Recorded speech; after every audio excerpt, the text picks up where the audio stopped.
The alarm rang through the dark tunnels like a scream. Jake Miller opened his eyes and felt the cold metal floor against his face. Around him, hundreds of other humans began to move.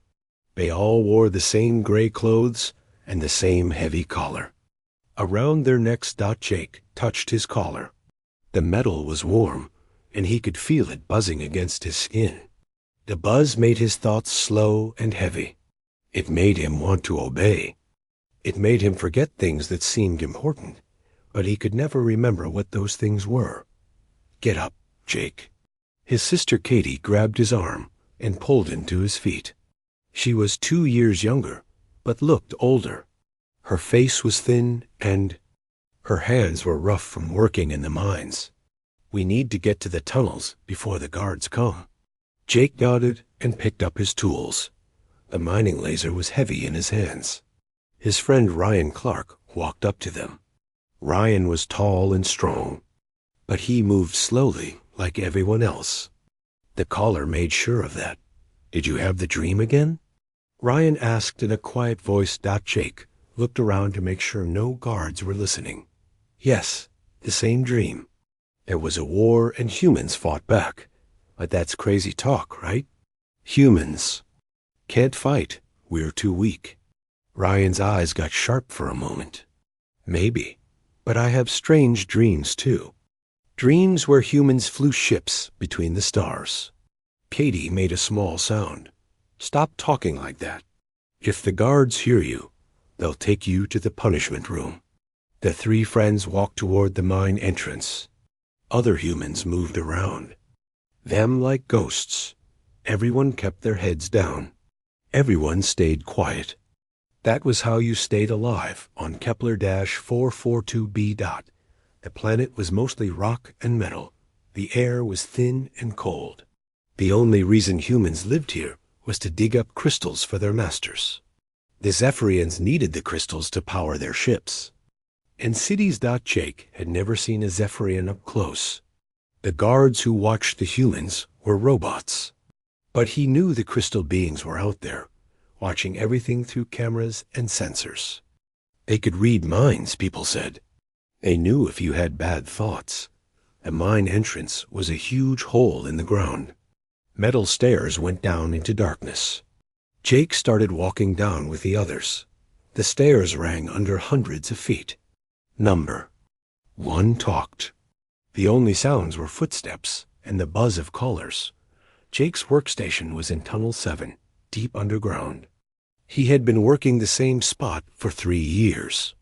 Every day he used his laser to cut crystals from the rock. Every day he loaded them into carts that robots took away. Every day was exactly the same. But today felt different. Jake turned on his laser and pointed it at the rock wall. The beam cut through stone like it was soft cheese. Purple crystals fell into his collection box. These crystals would power Zephyrian weapons. They would keep humans enslaved on dozens of worlds. The thought made Jake angry, but the caller pushed the anger away. It made him feel tired instead. Hours passed. Jake's back hurt from bending over. His hands were sore from holding the laser. Then something strange happened. His laser beam hit a part of the wall, and the rock cracked in a weird way. Instead of purple crystals, something else fell out. It was a small metal box, old and covered in dirt. Jake looked around. No one was watching. He picked up the box and put it in his pocket. The rest of the workday passed slowly. Jake kept thinking about the box. What was it? Why was it hidden in the rock? The caller tried to make him forget about it, but the curiosity was too strong. Finally, the work alarm rang. Time to go back to the sleeping area. Jake walked with Katie and Ryan through the tunnels. They climbed the metal stairs and went to the place where humans lived. The sleeping area was a big room with hundreds of beds. Each bed was just a metal frame with a thin mattress. There was no privacy. There was nowhere to hide. Jake waited until the lights went out. Then he carefully took the box from his pocket. In the darkness, he felt around its edges. There was a small button on one side. He pressed it. The box opened and light came out. Not electric light, but something warm and golden. Jake quickly closed it again and looked around. No one seemed to notice. Jake opened the box again, but kept it hidden under his blanket. Inside was a small device that looked like a crystal, but different from the ones they mined. This crystal was clear and bright. When Jake touched it, something amazing happened. Pictures filled his mind. Not dreams, but memories. Real memories. He saw humans in uniforms fighting alien ships. He saw cities on Earth before they were destroyed. He saw men and women who looked proud and strong and free. He saw his own grandfather, young and wearing a blue uniform, leading other humans into battle. The collar around Jake's neck began to buzz louder. It was trying to stop the memories, but they kept coming. Jake saw the day the Zephyrians came.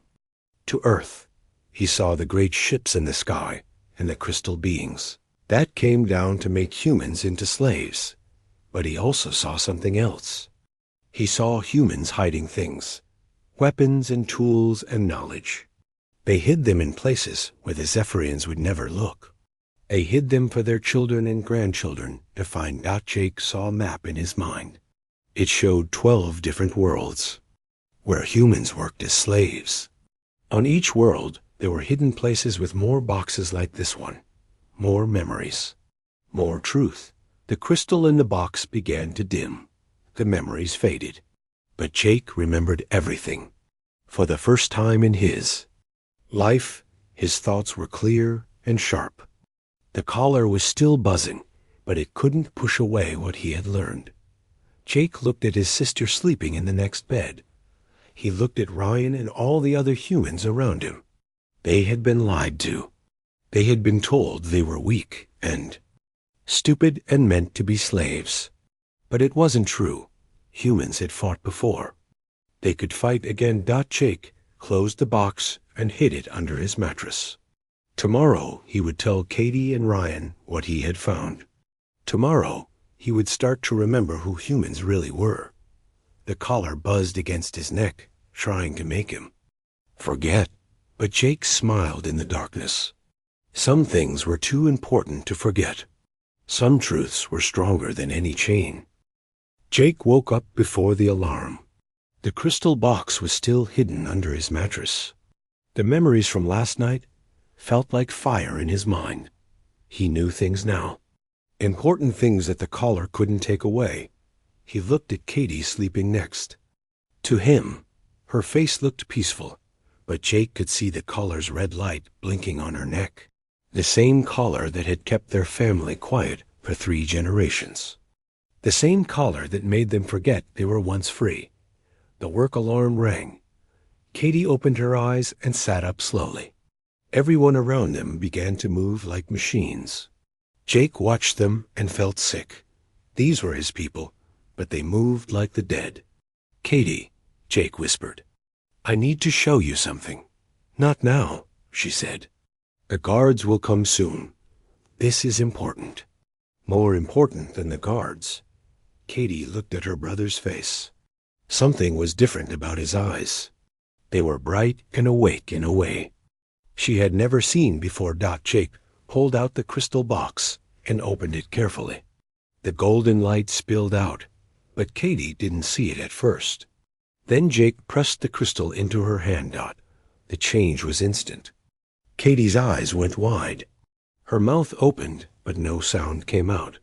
Jake watched as the memories filled her mind. He saw her face change as she learned the truth about humans and Earth, and the war that was lost but not forgotten. "How is this possible?" Katie whispered when the visions ended. "I found it in the mine yesterday. Katie, we're not supposed to be slaves. Humans used to be free. We used to fight." Katie touched her collar. She could feel it buzzing harder now, trying to push the new thoughts away. But the memories were too strong. The others need to know. "Yes, but we have to be careful. If the guards find out, ... They both knew what happened to humans who caused trouble. They disappeared. Sometimes their bodies were found later, hung. Up in the main square, as a warning to others, Jake and Katie got dressed and went to find Ryan. He was getting his tools, ready for another day in the mines. When he saw their faces, he knew something had changed. What happened? Ryan asked. Jake looked around to make sure no guards were watching. Then he quickly showed Ryan the crystal. The same thing happened. Ryan's face went through shock, anger, and then something Jake had never seen in a human's eyes before. Hope. There are more of these? Ryan asked, his voice shaking. The visions showed me a map. 12 worlds. Hidden caches on each one. We need to find them, Katie said. We need to wake up everyone. The three friends went down into the mines, but today was different. They worked and watched and planned. During their break time, they found other humans they trusted. One by one, they shared the crystal. Lisa Parker was a maintenance worker who fixed the robots when they broke down. When she touched the crystal and saw the truth, she laughed and cried at the same time. I always wondered why I was so good with machines, she said. Now I know. My grandmother was an engineer before the war. Alex Brooks worked in the food processing center. He was big and strong, and sometimes Jake saw him looking at the guards with angry eyes. When Alex held the crystal, he stood up straighter. My family were soldiers, he said. I can feel it in my blood. By the end of the week, 20 humans knew the truth.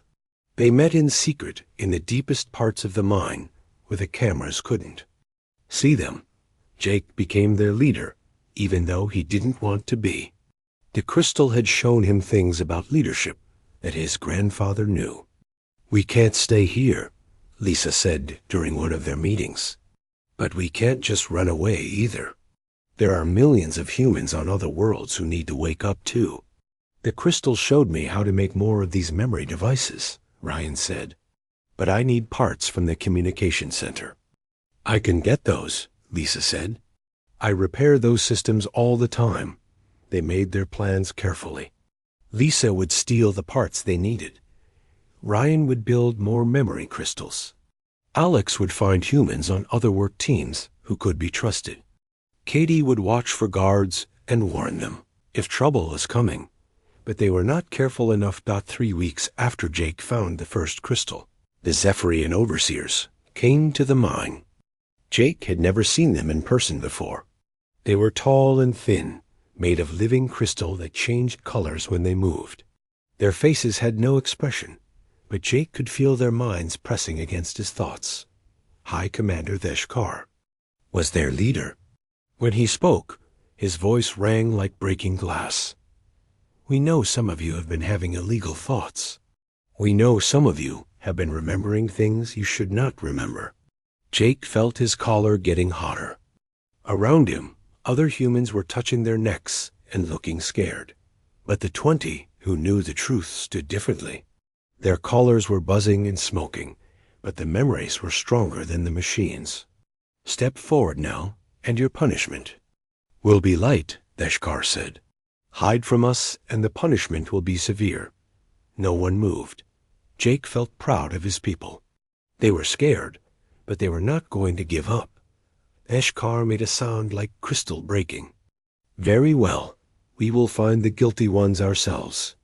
The crystal beings brought scanning machines that could read human thoughts. But the memory crystals had changed something in the awakened humans. Their minds were harder to read now. The Zephyrians grew frustrated as they scanned person after person and found nothing clear. But then they reached Katie. Her collar had been damaged when she first touched the crystal. The scanning machine found the truth in her mind immediately. Theshkar's crystal face showed something that might have been a smile. This one knows, he said. Take her. 2 robot guards grabbed Katie's arms. She didn't fight them. She looked at Jake, and her eyes said goodbye. Wait, Jake said, stepping forward. She doesn't know anything. I'm the one you want. Theshkar turned to look at Jake. Oh, I think we want both of you. and we will find the others. Humans always break, win. They watched their family suffer. They took Katie away. Jake tried to follow, but the robot guards shocked him with electric sticks until he fell down. Ryan and Lisa helped him stand up, but it was too late. That night, Katie's body was hung in the main square, but she had not broken. She had not told them about the crystals or the other awakened humans. Her last words, spoken loud enough for everyone to hear, were "Remember who you are." Jake stared at his sister's body and felt something new growing inside him. Not just sadness or anger, but something cold and hard and dangerous. The collar around his neck sparked and went dead. The memories of his grandfather, the soldier, filled his mind completely. He was done being a slave. He was done being quiet and careful. It was time to remember what humans could do when they stopped being afraid. Jake looked at Ryan and Lisa and Alex and the others. Their collars were failing too. The memory crystals had done more than just show them the past. They had awakened something in human DNA that had been sleeping for 300 years. Katie died free, Jake said quietly. Now we're all going to be free, no matter what it costs. The awakened humans nodded. They had work to do. Across the galaxy, other humans were waking up too. The Zephyrians had made a mistake when they killed Katie Miller. They had shown the awakened humans that there was no going back to slavery. The war was about to begin again. And this time, humans were going to win. 6 months after Katie's death, Jake Miller stood in the command center of a stolen Zephyrian ship. Around him, humans worked at control stations they had learned to operate through trial and error. The ship was called the Freedom's Dawn, and it was the flagship of what the Zephyrians now called the Human Liberation Fleet. Jake looked out at the stars and thought about his sister. Katie would have loved to see this. Humans flying between worlds, free and fighting back. Her death had sparked something that the Zephyrians could never put out. "Jake, we're getting signals from 12 different worlds," Ryan said from the communication station. "The awakening is spreading faster than we hoped." Ryan had changed a lot in 6 months. His collar was gone, and his shoulders were straight. He had learned to build not just memory crystals, but weapons and communication devices from stolen Zephyrian technology. The aliens had made their tools too complex, but humans were good at making complex things simple. What about the new crystals Dr. Adams made? Jake asked. Claire Adams walked over to them. She was older than most of the freed humans, maybe 50 years old. Her grandfather had been a scientist on Earth before the conquest. When the memory crystal awakened her, she remembered things about genetics and biology that the Zephyrians thought were lost forever. "The permanent liberation crystals are working better than we hoped," Dr. Adams said. "Once a human touches one, their collar becomes completely useless. The neural suppression can never be restored. How many worlds have them now?" 7 so far. Lisa's team delivered them to the mining worlds last week. Alex's people got them to the factory planets yesterday. Jake nodded. Lisa Parker had become their best pilot, stealing Zephyrian ships and flying them to human worlds. Alex Brooks led their ground forces, teaching other humans how to fight with captured weapons. Every awakened human had found skills they never knew they had. "Sir," a voice called from the scanning station. "We're approaching Zarian Prime." Jake walked to the front of the ship and looked at the planet ahead of them. Zarian Prime was one of the most important Zephyrian worlds. Millions of humans worked there, mining the special crystals that powered the alien empire's biggest weapons. If they could free Zarian Prime, they could cripple the Zephyrian war machine. "Sarah, are your pilots ready?" Jake asked. Sarah Williams turned from her station and smiled. She was young, maybe 25, but she could fly a ship like she was born in space. The memory crystals had shown her that her mother's family had been fighter pilots before the conquest. My squadron is ready, Jake. We've been studying the Zephyrian flight patterns for weeks. They're predictable. Humans aren't. Jake had learned. That was the key to beating the Zephyrians. The crystal aliens were very smart and very powerful, but they thought in patterns. They expected everyone to think the same way they did. Humans didn't work like that. Humans were chaotic and creative and willing to try crazy ideas that shouldn't work but did. Ben, what about the mining systems? Jake asked. Ben Rodriguez was their chief engineer. He understood Zephyrian technology better than anyone, even better than the aliens themselves. I've found the weak points in the planet's mining network. If we overload the crystal extractors in the right sequence, we can cause a chain reaction that will collapse the entire operation. What about the humans? Working down there? I've designed emergency evacuation systems.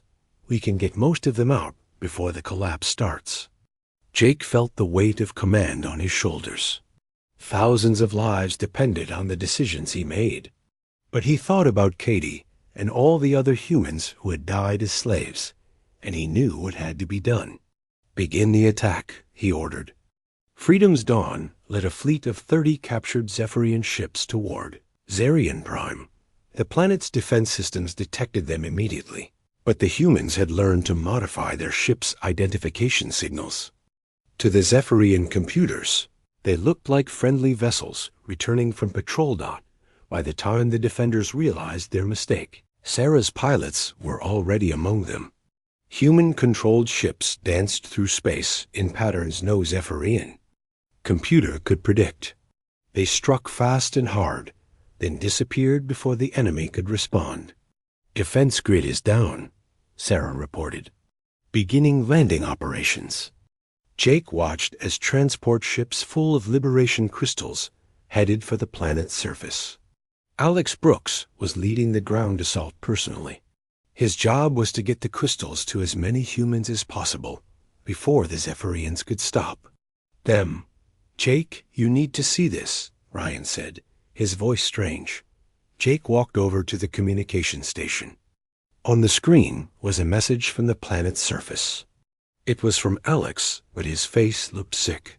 Jake, we found something in the main mining complex. You need to come down here. Now.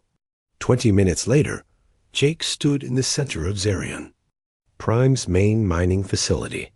Around him, newly awakened humans were staring at something that made Jake's blood turn cold. It was a garden. But instead of flowers, it was filled with human skeletons. Thousands of them. Maybe tens of thousands. They were arranged in careful rows, each one mounted on a metal post. Each skeleton had a small crystal plaque with a name and date. The Zephyrians call it the Garden of Examples, Alex said quietly. Every human who ever tried to rebel on this world is here. They keep the bones to remind the others what happens to troublemakers. Jake walked through the rows of skeletons, reading the names. Most were from long ago, but some were recent. Then he saw something that made him stop breathing. There, in the center of the garden, was a skeleton wearing the remains of a blue military uniform. The plaque read, Colonel Jack Miller, Earth Defense Force, executed for leading resistance activities. Date, 2389. Jake's grandfather, the man from his memory crystal visions. The soldier who had tried to save Earth and failed. Jake knelt down and touched the base of the metal post. His grandfather's bones looked small and fragile, but Jake could feel the strength that had once filled them. This man had fought the Zephyrians when they first came to Earth. He had died trying to protect his family and his world. Jake, Alex said softly, there are gardens like this on every Zephyrian world. Millions of human bones. They've been collecting them for 300 years. Jake stood up slowly. His hands were shaking, but not from fear. From rage. Pure, cold rage that made his vision turn red. Ben, he said into his communicator. Start the mining system overload, now. But Jake, we haven't evacuated everyone yet. There are still thousands of humans in the deep tunnels. Do it anyway. The humans who are awake will find a way out. They always do. The Zephyrians need to.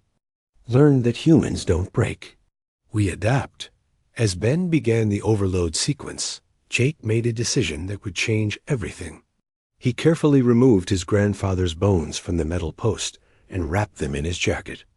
Alex, gather every bone from this garden. Load them onto our ships. Jake, that will take hours. The planet is going to start collapsing soon.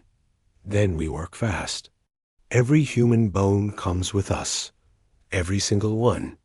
Alex nodded and began organizing. Teams to collect the skeletons. They worked like machines, driven by the same rage that filled Jake. These bones were their people. Their family. Their history as the mining systems began to overload and the planet started to shake. Jake stood in the empty garden holding his grandfather's bones.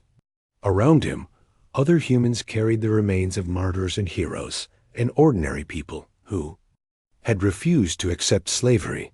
The Zephyrians had kept these bones as trophies, as warnings, but Jake saw them differently. These bones were proof that humans had never stopped fighting. Even in death, they had been waiting for this day. Jake, we need to go. Sarah's voice crackled over the communicator. The planet's crust is starting to collapse. Jake took one last look at the empty garden. Soon, this place would be gone. The Zephyrian mining operation would be destroyed. But the bones would live on as the Freedom's Dawn lifted off from the dying planet. Jake stood in the cargo bay, surrounded by the carefully preserved remains of his people. In his hands, he held his grandfather's skull, and he made a promise. We're going home, grandfather. All of us. And when we get there, the Zephyrians are going to learn what happens when you underestimate humans. Behind them, Zerion Prime burned.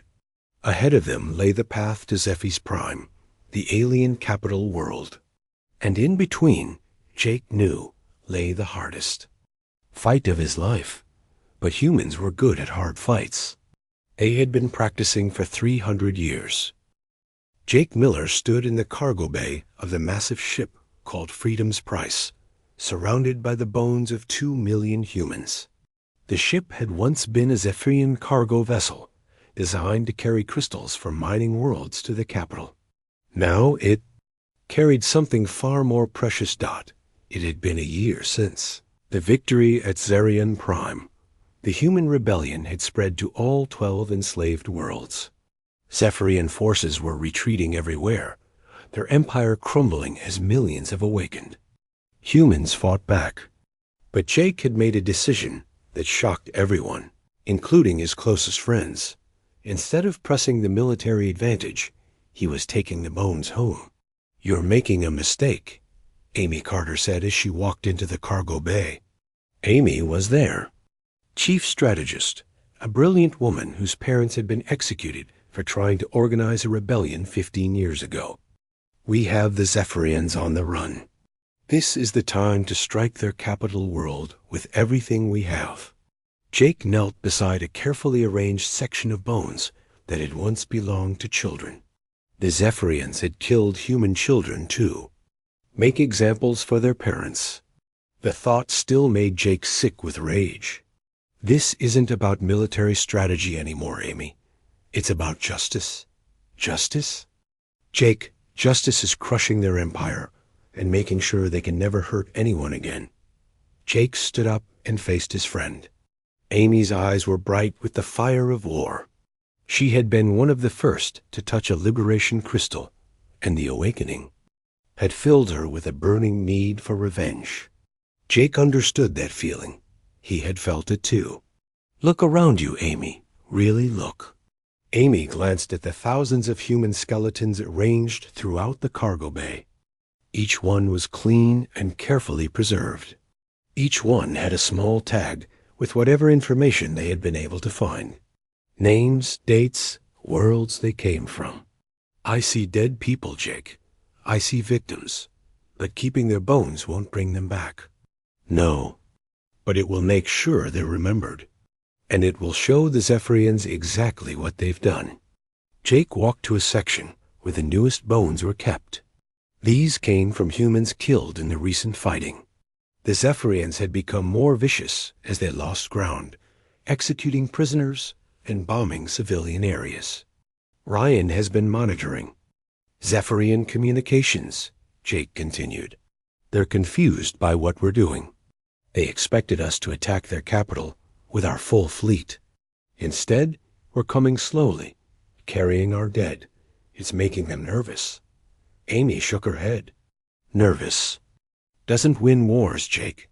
This isn't a war anymore. It's a reckoning. Outside the cargo bay, Jake could hear the sounds of thousands of humans working to prepare for their final journey. The Freedom's price was part of a convoy now. Hundreds of ships filled with liberated humans from across the galaxy. They called it the Great Return. Jake left Amy in the cargo bay and walked to the ship's observation deck. Through the windows, he could see the rest of the convoy stretching out through space.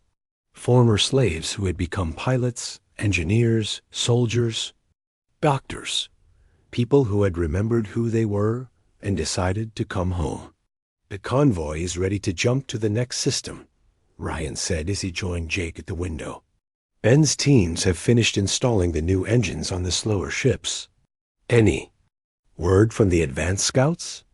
Sarah's squadron cleared out the Zephyrian patrol ships in the Altair system. The path to Zephy's Prime is open. Jake nodded. Sarah Williams had become the best pilot in the human fleet. Her teams could outfly any Zephyrian squadron, but she was also smart enough to avoid unnecessary fights. This journey wasn't about destroying every enemy ship they found. It was about getting to the capital world with their cargo intact. Jake, Ryan said quietly, are you sure about this? Amy's right that we could end this war faster with a direct assault. Jake thought about his grandfather's bones, wrapped in a place of honor in his personal quarters. Ryan, what do you remember about Earth? Just fragments from the memory crystals. Green places, blue skies, cities that reach toward the stars. The crystals showed me more than that. They showed me what humans were like before the conquest. We weren't just warriors, Ryan. We were builders. We were teachers. We were people who believed in justice, not just victory. Ryan was quiet for a moment. And you think carrying these bones will bring that back? I think it's the difference between liberating ourselves and becoming like them. A new voice interrupted them. Sir, we're receiving a transmission from the Zephyrian capital. Jake turned to see Lisa Parker approaching. She had become their communications expert, able to hack into alien systems and intercept their messages. What are they saying? Emperor Kethmer wants to negotiate. He's offering to split the galaxy with us. Humans can have half Zephyrians. Keep half. Jake almost laughed. After 300 years of slavery, he wants to negotiate? There's more, Lisa said. Our long-range sensors show the Zephyrian fleet massing around their capital world. Thousands of ships. They're preparing for a final battle. Let them prepare. We're not coming to fight. Lisa looked confused. Sir, they have enough firepower to destroy our entire convoy. Only if we try to fight them on their terms. Jake turned back to the window and watched as the convoy began to move. Hundreds of ships filled with millions of humans, all heading toward the world that had once been the center of their enslavement. In the weeks that followed, something strange began to happen. As the human convoy moved through Zephyrian space, enemy worlds began to surrender without fighting. Not because they were afraid of human weapons, but because they couldn't understand what the humans were doing. The convoy moved slowly, broadcasting a simple message on all frequencies. We are coming home. We bring our dead with us. We come for justice, not conquest. Zephyrian commanders who tried to attack the convoy found themselves fighting opponents who seemed to know exactly where they would strike. Human pilots flew in patterns that made no sense, but somehow worked perfectly. Human engineers turned mining equipment into weapons that shouldn't have functioned but did. More importantly, on every world they passed, local human slaves were awakening. The convoy's presence, the knowledge that their people were free and coming home, was causing liberation crystals to activate spontaneously. Zephyrian colonies found themselves dealing with massive slave uprisings just as the human convoy passed. It's working, Amy admitted to Jake one day as they watched another Zephyrian world surrender on their view screens. I still don't understand how, but it's working. The Zephyrians ruled through fear, Jake explained. They made us afraid by showing us the bones of rebels. But fear only works if people feel helpless. We're showing them that humans aren't helpless anymore. We're showing them that we remember. As they approached the final system before Zephy's prime, Jake made an announcement to the entire convoy. His words were broadcast to every ship, every human who had joined the Great Return. Tomorrow, we reach the capital world of our former masters. They will try to stop us with weapons and threats and offers of peace, but we're not going there as conquerors. We're going there as the children and grandchildren of everyone who died fighting for freedom. Jake paused and looked around the command center of the Freedom's Price. Ryan at the communications station. Lisa monitoring the sensors. Ben keeping the engines running. Amy planning for every possible scenario. Sarah's pilots ready to escort them through the final approach. The Zephyrians think they can negotiate with us. They think they can frighten us. They think they can buy us off or defeat us. They're wrong. We're not coming for territory or resources or revenge. We're coming to deliver a message that's 300 years overdue. Through the convoy's communication system, Jake could hear the voices of millions of humans acknowledging his words. Former miners and factory workers and maintenance crews who had learned they were descendants of soldiers and scientists and leaders. We're coming to tell them that some crimes are too great to ignore. Some debts are too large to forgive. Some truths are too important to forget. Jake looked out at the stars ahead, where Zephy's prime waited. In a few hours, they would arrive at the world, where human slavery had been planned and organized and celebrated for 3 centuries. And we're coming to show them what happens when you underestimate the one species in the galaxy that never learned how to give up. The convoy moved forward, carrying its cargo of bones and memories and awakened humans toward a reckoning that had been 300 years in the making. Behind them, half the Zephyrian Empire was in revolt. Ahead of them, the other half waited. In fear, Jake held his grandfather's bones and prepared to finish what the old soldier had started so long ago. The throne room of Emperor Kethmer was a crystal cathedral that reached toward the sky of Zephy's prime. The walls were made of living crystal that shifted colors with the Emperor's moods. Today, they were dark red, the color of fear and anger.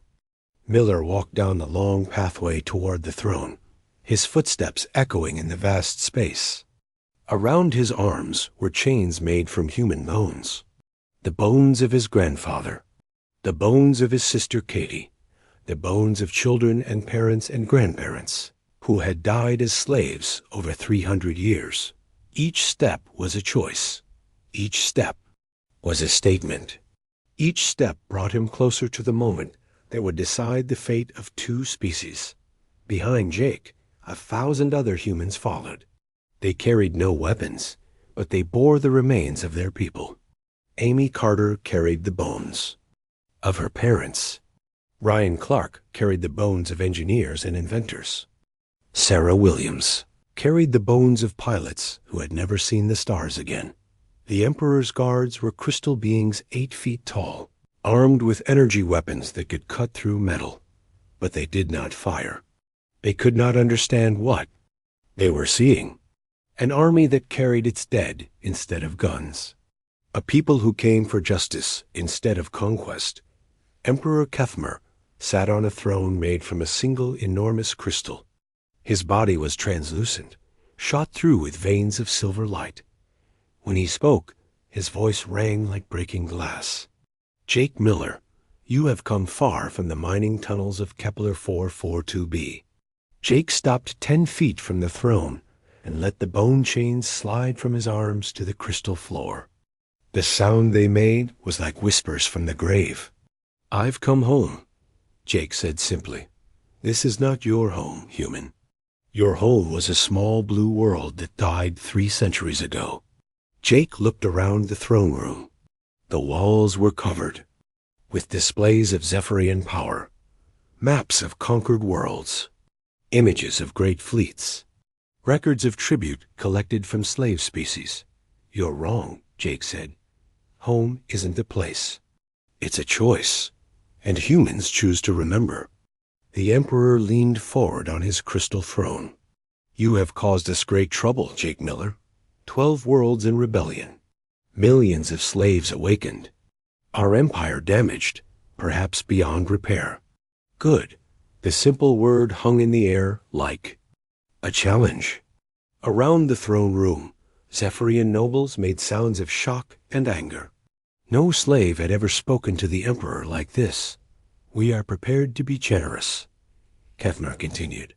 Half the galaxy for humans, half for Zephyrians. Your people can have their own worlds, their own government. All we ask is peace. Jake bent down and picked up his grandfather's skull from the bone chains at his feet. The old crystal was still embedded in the forehead, the crystal that had stored his memories and passed them down to Jake. You want to know what my grandfather told me? Jake asked, holding the skull up so the Emperor could see it. He told me that some things are worth dying for, and some things are worth living for.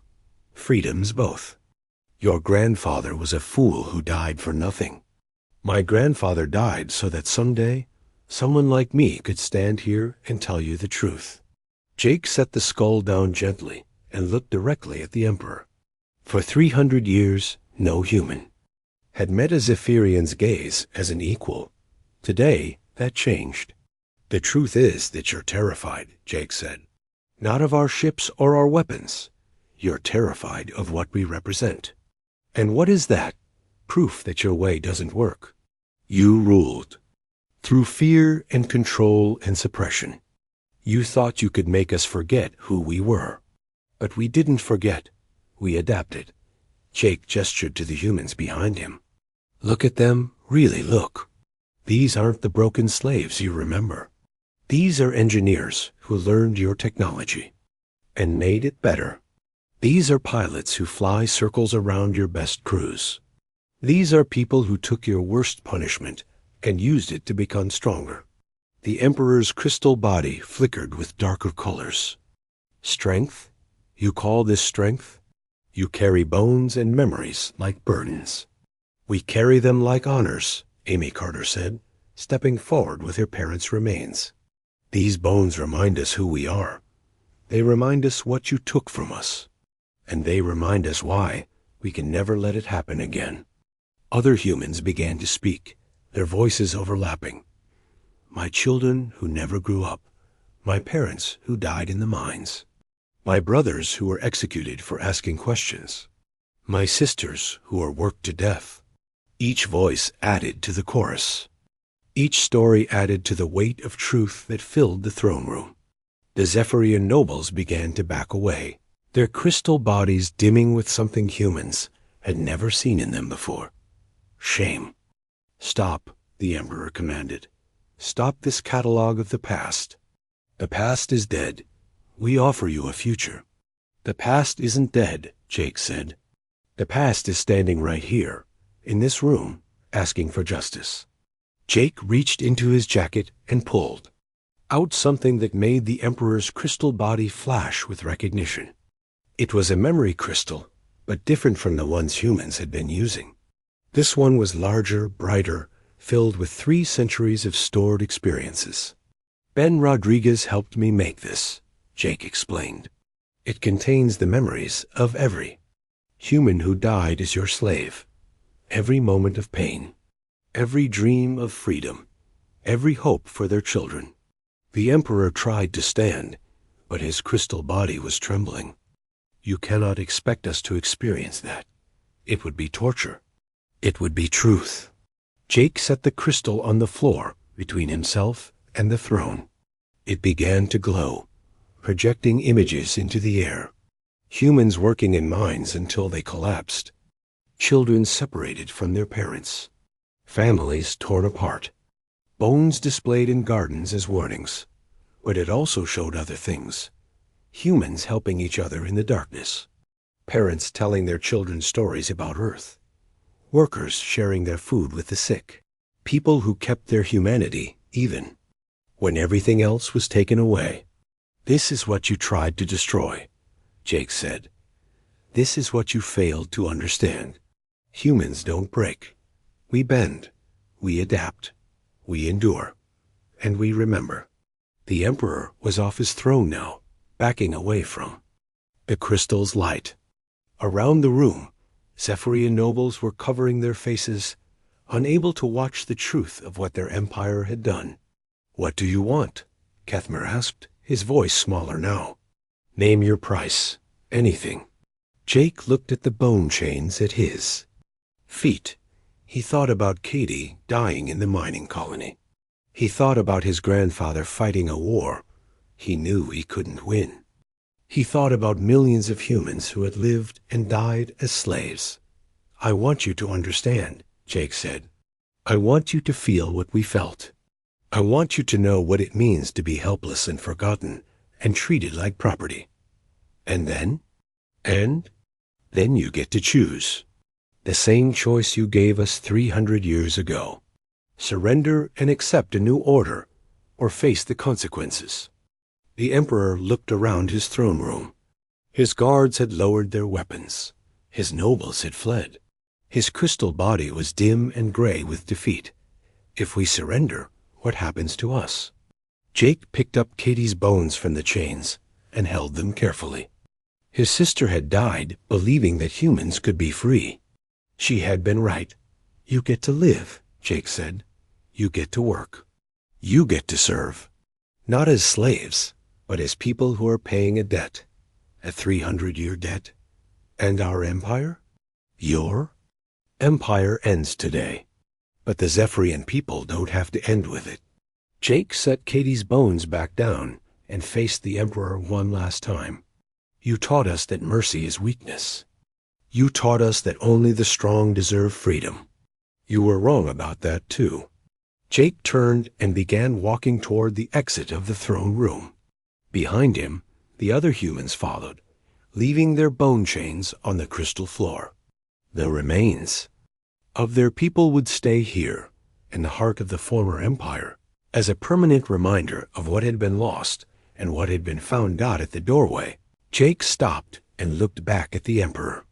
"The bones stay here," he said, "forever, so that every generation of Zephyrians will remember what happens when you try to break the human spirit."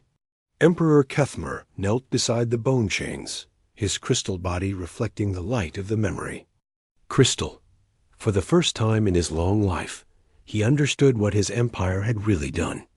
Outside the throne room, Jake stood with his friends and looked up at the sky of Zephy's prime. Human ships filled the air above the capital city. Not conquering forces, but guardians. The galaxy would be different now. What happens next? Amy asked. Jake thought about it. Next, we go home. All of us. Humans and Zephyrians and any other species that wants to live free. And if some of them don't want to change. Jake smiled, but it was a tired smile. Then we teach them. The same way our ancestors taught us. Through stories and memories, and the stubborn refusal to give up. Ryan pointed to the human ships above them. "Where do we go first?" "Earth," Jake said without hesitation. "It's time to see what's left of our real home." As they walked through the crystal city toward their ships, Jake felt something he had never experienced before. Peace, not the forced. Quiet of the slave callers, but the real peace that comes when justice is finally done. Behind them, in the throne room, the bones of their ancestors rested in the heart of a fallen empire. Ahead of them, the stars waited with infinite possibilities for a species that had learned how to be free. Jake Miller, former slave and liberator of worlds, boarded his ship and set course for a small blue planet where the human story had begun. It was time to start writing the next chapter.